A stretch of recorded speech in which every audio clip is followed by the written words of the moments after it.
man kay ang akong gibuhat igo ra man ko nagsulat og letter sa COMELEC og nag-privilege speech. Unsa-unta man gyud nga na pangka man gyud ang ilang binuhatan. Tungod man gud kay sobra gyud kay kadagan ang 21,000 new voters. Wala pa na nahitabo sukad sa kasaysayan sa ato ang nasod. Nga inana kadaghan ang nibalhin sa isa ka barangay. Huna-huna mura kauswagan na malhin sa antibuok voters sa kauswagan na malhin sa Carmen. Inana kadako ang nahitabo. So ngano ako mai-blame ana nga ila man ang binuhatan dili man ako ana. Gigamit ni may connection ko no kung sa COMELEC.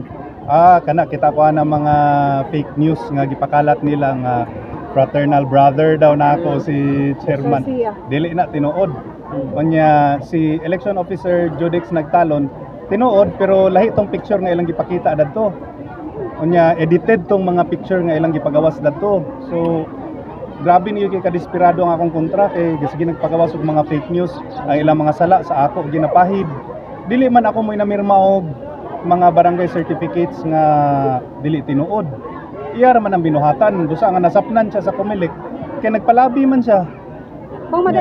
Dili na nga ako na nga sala nga gikasuhan siya sa COMELEC kay natingala man gani ko nga medyo nakurat ko nga disqualification ang gifile sa iya ha.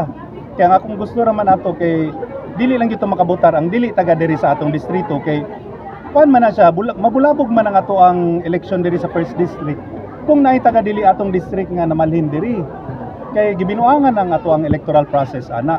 Ako naluoy ko ato mga tawo nga nadamay nga gipangsumo na hinuon og apil dadto sa Barangay Carmen tungod sa ilang binuhatan nga grabe ka pangka man ka isang tanan ilang gibuhat good. Nya dili na nila dapat ipahid sa ako kay yara ng binuhatan. Mo na ingon nga kung magpalabi ka sa imuhang mga hiwi nga linihukan aw mapangka gina sa government agencies. Kung nahimo daw nga unfair kay imbis mag-hearing pa daw nikalit lang daw gawas ang pag-file sa COMELEC. Mag-hearing gyapon na sila, tagaan man check 5 days para magpagawas sa iyang panic. So dili gyapon na matawag na unfair. Napadayon ang congressional inquiry.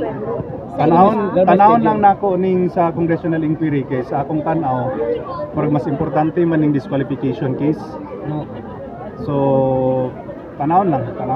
So dili tinuod niya gidelete ang ilahang name para mawala dito sa Unsay gidelete? kanang wa na bitaw sila gi-appeal kay Ay wala sila gi-appeal sa agenda gyud. Kay wala gipadayon ang hearing sa katunga nga topic kay naman ay agenda ang committee. Ang gi-prioritize kay ang farm. matawag ba to nga sample na si Edgar Erasing nga i-disqualified na gyud sa COMELEC. How nga president na? So siya lugar mo inahimong sample. Murag nahimo yung sample. Amot lang kay kung nagisala si Iris di mo kunay dapat sa iya ha. Kung kani akong katbang nagi siya sala di mo kunay dapat sa iya ha. Kung mao na ba ni Paingnan sa ilang gibuhat nga massive nga pagpa-transfer sa voters. Nagdili gikan sa Carmen. Kung nanawagan siya karon no tong sa press release niya nga motingog daw kuno tong mga nag-transfer sa Carmen. Unsa pa rin mo reaction ana? Katong mga gwapo po nga motingog po tong mga dili gyud taga Carmen nga iyang gipangpirmahan dadto sa Carmen. Kay naara ba gyud na? Dagan na ba kayo? By the way, perjury ra ba na iyang gibuhat?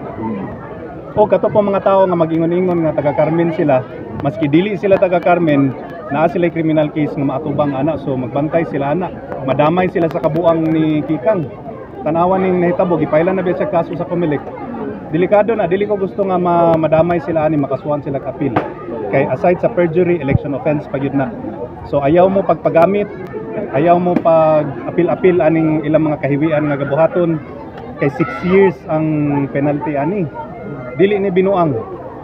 So palihog lang, ayaw mo pagpagamit, ayaw mo pagpailad, ayaw mo apil-apil aning ilahang gabuhaton nga kanang binuang kayo. Kung sa pikas ba Maski unsa na lang na ilang pandaot sa ako sa Facebook i-boost pagyud ka grabe bisa kay ana bakak na i-boost pagyud niya karon ang mga trolls. Grabe kadaghan gyud trolls, mabuang gyud ko sa kadaghan sa ilang mga trolls gyud. Nya puro mga bakak ako kung issue lang ang atong istoryahan. Okay kay na maglalista ana, magdebate ta ana bahin sa issues. Pero kung mayon kag bakak na himuan ako nilag bakak na istorya, lahi na na. Unsay mo reaction ani mga naa sa social media pud karon nga Yung mga trolls, natural, kanang gibayran sa sila anak. So, dili na ako na i-take personally. Kay sa tinuod lang, naanad na ko. Kay sa 2022, dagan gyapon kay trolls gi-attack sa ako, dagan gyapon kay bakak. Kato pang ilang giingon nga nakaligis ko, sa patong.